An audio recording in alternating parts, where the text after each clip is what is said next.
A Área de Livre Comércio das Américas, ALCA, foi uma proposta feita pelo presidente dos Estados Unidos, Bill Clinton, durante a Cúpula das Américas, em Miami, no dia 9 de dezembro de 1994, com o objetivo de eliminar as barreiras alfandegárias entre os 34 países americanos, formando assim uma área de livre comércio, cuja data limite seria o final de 2005. Na reunião de Miami foram assinados a Declaração de Princípios e o Plano de Ação. ALCA, Área de Livre Comércio das Américas, Integração, ou Anexação.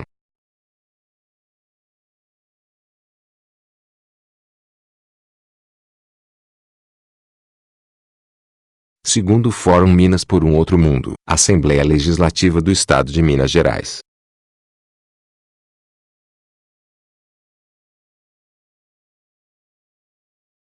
Explanação jurídica. Dr. Dalmo Abreu Dallari, jurista e professor emérito da Universidade de São Paulo. Explanação econômica, com o economista, Dr. Reinaldo Gonçalves, professor titular da Universidade Federal do Rio de Janeiro. Explanação histórica, professor Valério Arcari, historiador e professor titular aposentado do Instituto Federal de Educação, Ciência e Tecnologia, cidade de São Paulo. Evento promovido pelo deputado estadual, Adelmo Carneiro Leão, PT, Minas Gerais. Passa a palavra ao senhor Reinaldo Gonçalves, professor de Economia da Universidade Federal do Rio de Janeiro, que disporá também de mais ou menos 30 minutos para a sua exposição. Bom dia a todos. Primeiro, eu queria agradecer ao Comitê Mineiro de Fórum Social Mundial, em particular a minha colega e amiga Dilene Marques, né, grande liderança aí dos economistas. É uma satisfação estar aqui com os membros da mesa, a Dalgisa, o meu companheiro aqui de lutas, o Valério Arcari, o nosso deputado Anderson Adalto, e o privilégio e a honra de estar aqui com o professor Dalmo de Abreu Dallari, um dos mais importantes juristas. Isso é um privilégio para mim e uma honra estar com ele aqui, um homem de estatura moral e uma estatura profissional ímpar no Brasil de hoje. Isso é um privilégio e uma honra para mim estar aqui com ele, principalmente agradecer ao público, na verdade que é o mais importante de tudo, é vocês, a presença de vocês. A minha intervenção, na realidade, vai ser dividida em 3 partes. Na primeira, eu vou tentar justificar o argumento de por que nós devemos rejeitar a ALCA. Não tem meio termo, é solução de canto, ou é sim ou é não. No próximo nosso plebiscito da Semana da Pátria, na realidade nós temos que dar 3 nãos rotundos, redondos, às perguntas que são serão colocadas no plebiscito. Não às negociações, não ao tratado e não ao Alcântara. Então eu vou tentar demonstrar, do ponto de vista das razões econômicas pelas quais nós temos que dar não rotundo ao projeto tal. A segunda observação, a segunda parte da minha intervenção é discutir a rejeição da ALCA do ponto de vista de razões sociais. Qual é o efeito que a ALCA teria, o projeto, caso implementado, que ele teria sobre o cotidiano do cidadão? O nosso cotidiano. Razões econômicas fundamentalmente se prendem a um Brasil que a gente chama os efeitos. Mas eu quero em seguida fazer uma discussão das razões de natureza social. Cada um de nós, no nosso cotidiano, vai ser impactado pela ALCA. A ALCA não é uma abstração, não é um macro-projeto de Brasil cujos efeitos vão ocorrer em 2010, 2020. Não, eles vão impactar no cotidiano. Se você se formou na escola ano que vem, ou em 2003, ou em 2004, vai para o mercado de trabalho, ou vai caminhar na rua, ou isto vai ser impactado significativamente por um eventual projeto tal que nós temos que rejeitar sem ambiguidade. Então, segundo tópico, razões sociais para a rejeição da ALCA. E, finalmente, a questão da dinâmica política econômica, isto é, quem são os ganhadores? No fundo, quem são os nossos adversários? Porque tem gente que defende a ALCA. Então, nós temos que entender por que há indivíduos, classes, grupos na sociedade que defendem a ALCA, na sociedade brasileira. Identificá-lo como adversário, identificar, hierarquizar e ver quem são os inimigos e quem são os adversários. Eu partindo do princípio de que os americanos estão defendendo os interesses deles. Então, os nossos inimigos estão aqui dentro. E são esses inimigos e esses adversários que nós temos que reconhecê-los como cristãos, temos que amá-los, mas sempre amá-los, mas reconhecê-los como adversários e combatê-los implacavelmente. Então, a nossa intervenção é dividida em 3 partes. Primeiro, então, comecemos. Por que a ALCA tem que ser rejeitada do ponto de vista da lógica econômica? Por uma razão simples. Vocês sabem que o Fernando Henrique é o pior presidente da história do Brasil nos últimos 100 anos. Além do desempenho medíocre,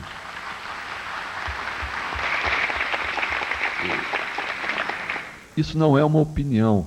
Na verdade, a evidência empírica, histórica do Brasil mostra que, se nós considerarmos indicadores econômicos, como inflação, crescimento, dívida interna, dívida externa, isto é, vulnerabilidade externa para a dívida financeira do Estado, nós vamos observar que o Brasil está andando para trás. 8 anos de desempenho medíocre. Não há registro na história do Brasil de Campos Salles, de 1898 até hoje, de resultados econômicos tão medíocres quanto o do Fernando Henrique Cardoso, do ponto de vista de gestão macroeconômica, sem considerar que os direitos sociais estão regredindo e os direitos civis nesse país continuam retardatários. Resultado, esse presidente medíocre botou o país numa trajetória de instabilidade e crise que nós estamos vivendo. O que significa essa trajetória? Fundamentalmente, o que esse governo fez foi uma abertura, uma liberalização, uma desregulamentação da economia brasileira, que é absolutamente incompatível com a nossa realidade. Isto é, Fernando Henrique acha que o Brasil é a Suíça ou o Brasil é os Estados Unidos. E essa abertura que ele fez, incompatível, gerou um problema de vulnerabilidade externa. O Brasil é um país com uma baixíssima capacidade de resistência a pressões, fatores desestabilizadores e choques externos.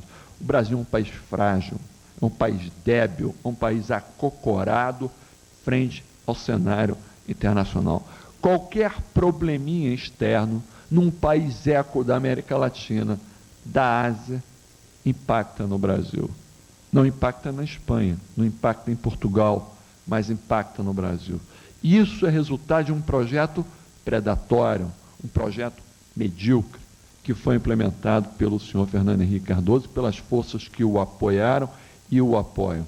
Resultado da vulnerabilidade externa, crises cambiais recorrentes. O dólar subiu ontem. E qual é a tendência? O dólar explodindo e o dólar subindo. E uma semana sobe, uma semana desce, a tendência é sempre de crise cambial recorrente. E aí vem essa lorotagem do superávit primário para desaquecer a economia, botar ela numa recessão para economizar dólar. A balança comercial esse ano vai dar um superávit. Sabe qual é o resultado? As exportações não cresceram, mas as importações caíram 12%, porque o Brasil está andando para trás. A renda pessoal disponível no Brasil caiu de 98 para cá e o desemprego aumentou, com todas as consequências. As crises cambiais recorrentes geram problemas, que é o desemprego, que é a recessão, é a falta de investimento, é a degradação da saúde, é a degradação da educação no Brasil. Resultado dos problemas econômicos, graves consequências sociais, é o esgarçamento do tecido social. O Brasil hoje é um país tensionado, fragmentado, esgarçado no plano social. É a miséria, é a violência, é a perda de esperança, é a perda de perspectiva. É um momento na história do Brasil ímpar nos últimos 100 anos. No Brasil há uma tradição que toda vez que o pai olhava para o filho, no Brasil dos últimos 100 anos, quando ele olhava no olho do filho, ele via a certeza que o seu filho estaria melhor do que ele.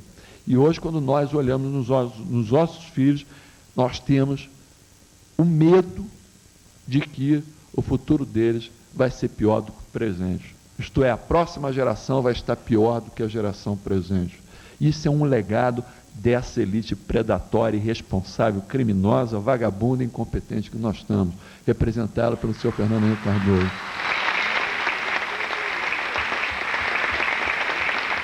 Isso não é uma observação normativa, isso é evidência, isso é história. Lamentavelmente, isso é a história brasileira de hoje. Qual é o problema social? Gera tensionamento na política. Por que tem essas traições permanentes hoje? Por que no último passado recente, 2 presidentes do Senado foram expelidos, membros da classe mais reacionária e conservadora desse país? O que nós temos desse tensionamento? Traições uma atrás da outra. No país hoje, o próprio governo fazendo isso. Esse tensionamento na política significa o quê? Risco crescente de crise institucional. O Brasil, o risco de crise institucional cresce exponencialmente. Em outras palavras, qual é a sua trajetória? Uma abertura, uma desregulamentação, uma liberalização irresponsável, incompatível com a realidade brasileira. Vulnerabilidade externa é o passo seguinte. Em seguida a isso, problemas econômicos gravíssimos. Resultado, esgarçamento do tecido social, tensionamento na política e crise de risco crescente de crise institucional. Atenção, esse algoritmo, essa trajetória é a africanização do Brasil e da América Latina. Detalhe técnico: Argentina, Paraguai, Uruguai, Equador, Colômbia, Venezuela, Peru estão nessa trajetória, e alguns deles, se não a totalidade dos que eu mencionei, chegaram na crise institucional. Segundo detalhe técnico, nós não somos nem mais inteligentes, nem mais espertos, nem mais bonitos do que os argentinos. Eles têm um nível de renda, de educação e 4 prêmios Nobel. E eles estão numa profunda crise institucional. Fernando Henrique está deixando o Brasil a última bomba de efeito retardado desse presidente medíocre é um potencial extraordinário de crise institucional. Em outras palavras, tem que ter uma ruptura com esse modelo. E a ALCA? A ALCA simplesmente significa maior abertura, maior liberalização e maior desregulamentação. Algo que simplesmente significa acelerar, aprofundar e ampliar a raiz fundamental do nosso processo de africanização. Por isso, nós temos que rejeitá-lo. Ponto. Mesmo que os americanos decidam dar uma colher de chá para esses cocaratos que somos nós, na visão dele, abrindo mercados para nós, para o aço, para a soja, mesmo que eles façam isso, a ALCA transcende a questão de acesso ao mercado. A ALCA, na lógica do americano, a questão de venda de mercadorias é a coisa menos importante, fundamental para eles. Fundamentalmente para eles, é a questão da proteção dos seus investimentos e a venda de serviços. É isso que eles querem. Ponto. Significa mais liberalização para os seus capitais e para as suas empresas, menos regulamentação para os seus capitais e para as suas empresas, maior abertura para a entrada e saída dos seus capitais e maior garantia para as suas propriedades intelectuais. É isso que eles querem. Ponto, do ponto de vista da economia. Por isso nós temos que rejeitá-lo. Mesmo que eles deem melhores condições de acesso aos nossos produtos lá fora, não vale a pena.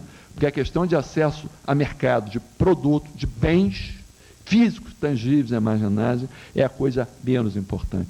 Mesmo que eles reduzam a zero as barreiras tarifárias e não tarifárias, a ALCA não vale a pena para o Brasil, porque ela transcende a lógica comércio internacional de bens. Ela tem uma lógica de investimento, uma lógica financeira, uma lógica de serviços, uma lógica de propriedade intelectual, uma lógica de proteção à empresa que é contrária aos interesses brasileiros no curto, no médio e no longo prazo. Resultado, por isso nós temos que rejeitá-lo.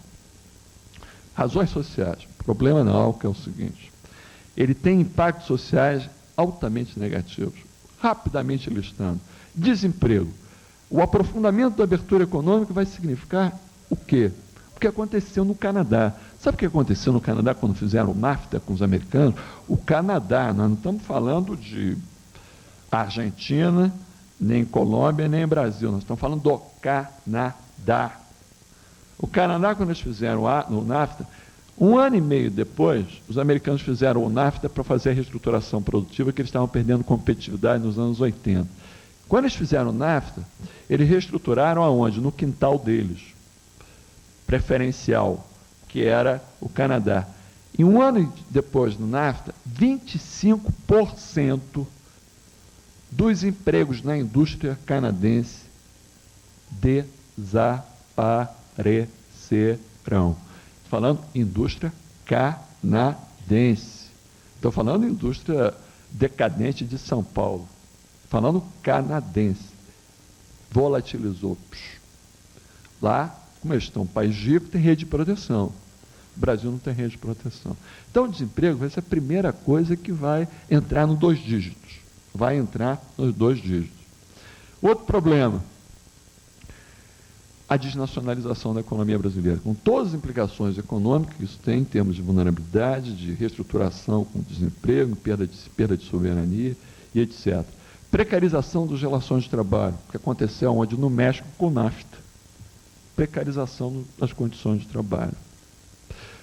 Outro, enfraquecimento das organizações sindicais. Com o desemprego, com a flexibilização, as organizações sindicais perdem força. Destruição da agricultura familiar, com o avanço do quê?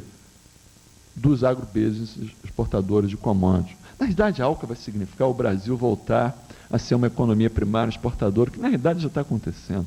O Brasil volta ao século XIX, o Brasil volta ao século XVIII, ao século XVII. Vai voltar. Queremos abertura no mercado norte-americano para exportar o quê? Açúcar, exportar o quê? Minério de ferro, aço plano, que é recurso natural por excelência. O Brasil, o ALCA significa o processo de reprimarização do comércio exterior brasileiro, que por sinal já está acontecendo, Isso tem que ser rejeitado. Perda de renda e pobreza é outro aspecto importante. O Brasil vai virar uma plataforma de exportação, sem valor agregado, e aumenta a pobreza, aumenta a perda de renda, a internalização da produção. Expulsão de populações rurais, trabalhadores e a população indígena. A expansão do agrobusiness e da mineração, no caso do projeto da ALCA, que o Brasil, no fundo, vai virar uma economia cada vez mais complementar à economia americana, não vai ser substituto.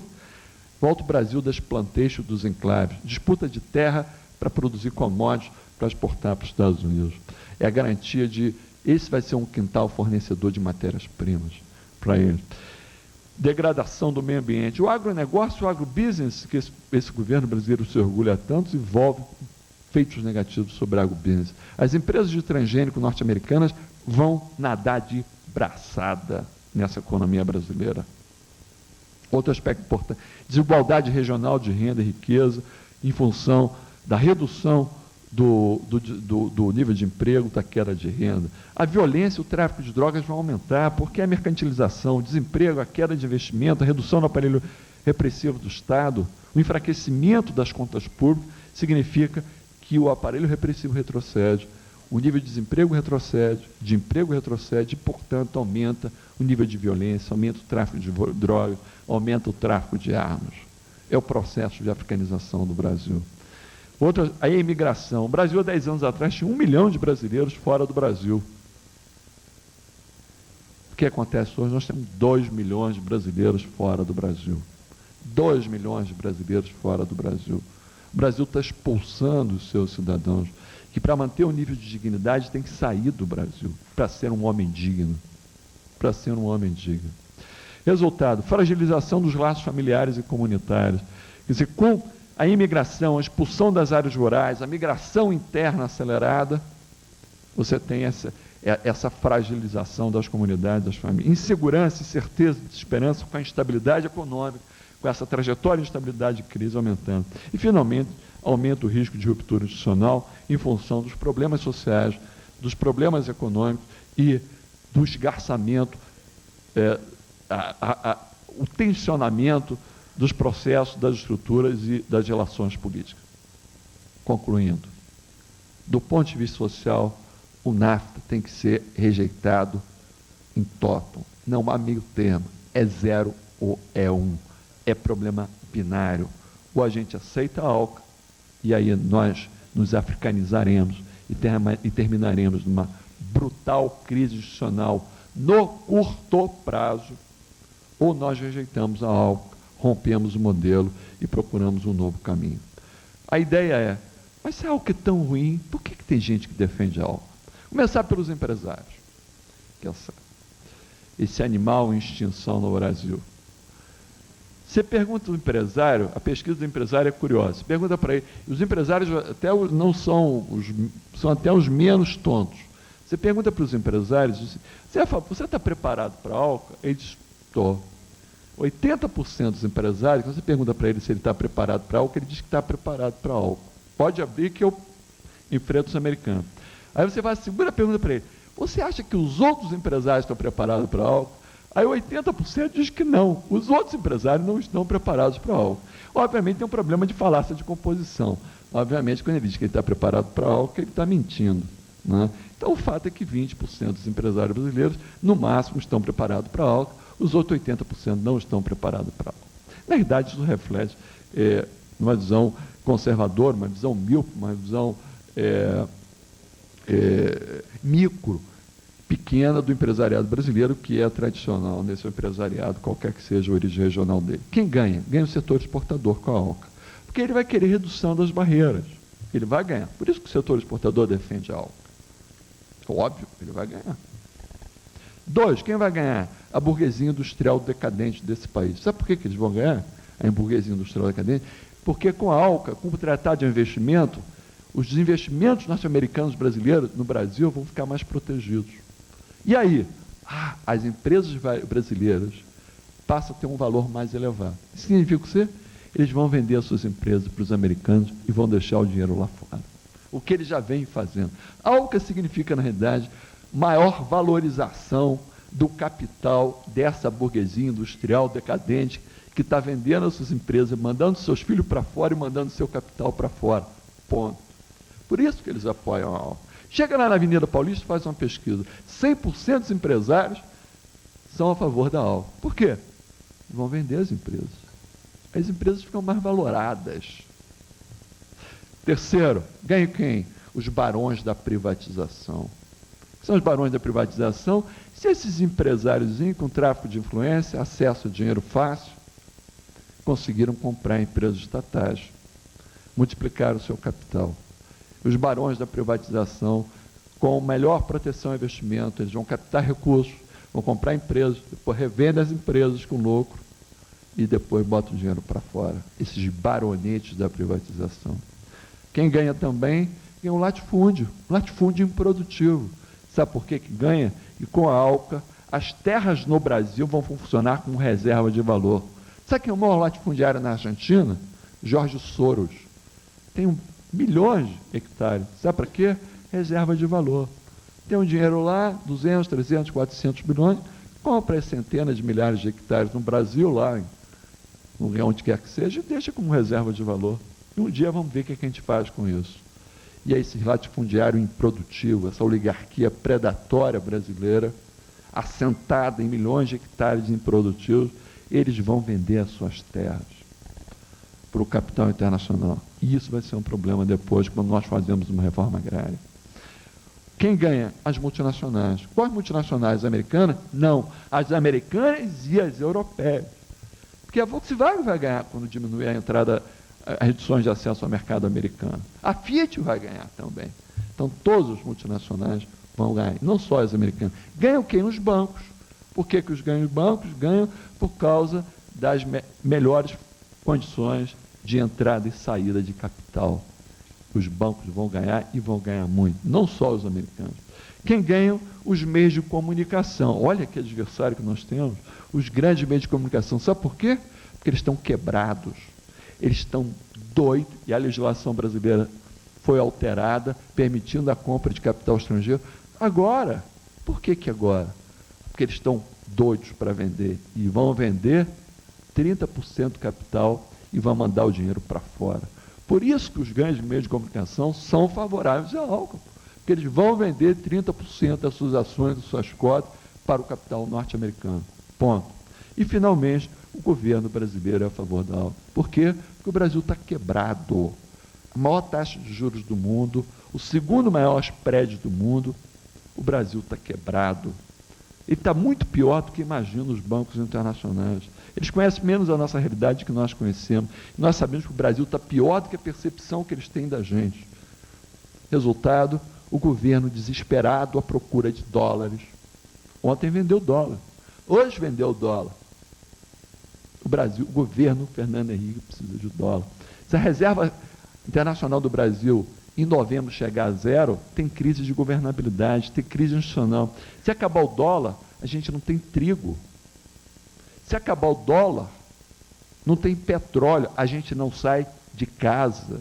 A Rádio Patrulha não sai da delegacia. Isso dá crise institucional. Por isso que eles estão desesperados à procura de dólar. Por isso que eles fizeram esse acordinho com o Fundo Monetário. Em síntese, o governo brasileiro, Fernando Henrique, é o principal defensor do dólar. Argumento, eles querem mais álcool que os próprios americanos. Portanto, os americanos são adversários, os nossos inimigos são o governo brasileiro, Fernando Henrique Cardoso. 2, os meios de comunicação. 3, os bancos. 4, o agrobusiness. 5, latifúndio. 6, a burguesia industrial decadente. O que é isso? Os donos do poder. São esses os donos do poder que nós temos que combater. Um inimigo número 1. Não é pouca coisa. Esse é o bloco histórico. E esse é que nós temos que derrotar. Esses são os nossos inimigos. Os americanos estão defendendo os interesses deles. Agora, esses donos do poder estão defendendo os seus interesses micro, particulares, privados, contra o interesse do povo brasileiro. Mas pior do que contra o meu interesse, eles estão vendendo o futuro do Brasil. Eles estão vendendo o futuro dos meus filhos. E por isso a gente não pode perdoá-los. Podemos amá-los, mas temos que reconhecê-los como inimigos e derrotá-los e persegui-los implacavelmente. Não há perdão quando o nosso futuro fica comprometido. Isto é, quando o risco grande nós perdemos dignidade, nós perdemos felicidade e nós perdemos liberdade com uma crise institucional. Em outras palavras, o que essa elite predatória que nós estamos aqui está fazendo é fazer que nós tenhamos o risco de perder o sentido da vida. E isso nós não podemos, sob hipótese alguma, perdoar e permitir que ocorra. Por isso nós temos que dizer não rotundo às negociações da ALCO, não rotundo ao Alcântara e não rotundo ao Tratado da ALCO. Muito obrigado pela atenção.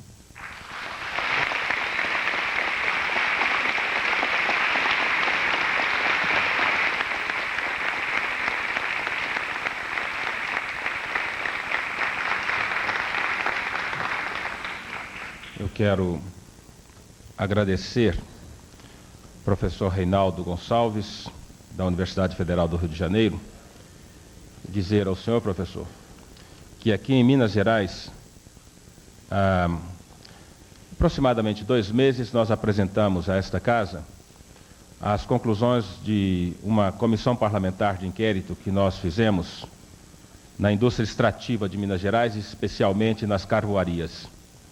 E nós analisamos as condições de trabalho e a situação dos trabalhadores nas carvoarias. O senhor fala de precarização do trabalho, já existe. Eu imagino o que virá. E eu gostaria que ficasse, colocar à disposição de vocês as conclusões da Comissão Parlamentar de Inquérito que tratou da indústria extrativa.